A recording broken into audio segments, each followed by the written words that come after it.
বিসমিল্লাহির রহমানির রহিম। ত্রয়োদশ জাতীয় সংসদের সাধারণ নির্বাচনে নির্বাচিত মাননীয় সদস্যবৃন্দ, আসসালামু আলাইকুম।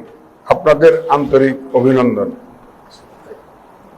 এখন আপনাদেরকে শপথ বাক্য পাঠ করানো হবে। আপনাদেরকে অনুগ্রহ করে দাঁড়িয়ে শপথ পাঠ করার জন্য অনুরোধ করছি। উল্লেখ্য যে আমি শব্দটি উচ্চারণের পর মাননীয় সংসদ সদস্যগণ ডট চিহ্নিত স্থানে নিজের নাম পাঠ করবেন। আমি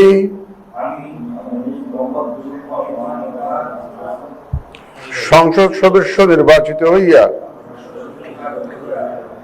সশ্রদ্ধ চিত্তে শপথ বা দৃঢ়ভাবে ঘোষণা করিতেছি যে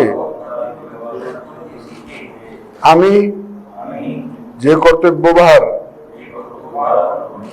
গ্রহণ করিতে যাইতেছি তাহা আইন অনুযায়ী ও বিশ্বস্ততার সহিত পালন করিব।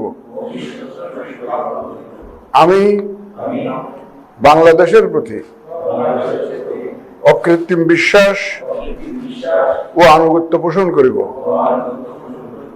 এবং সংসদ সদস্য রূপে আমার কর্তব্য পালনকে ব্যক্তিগত স্বার্থের দ্বারা প্রভাবিত হইতে দিব না। ধন্যবাদ।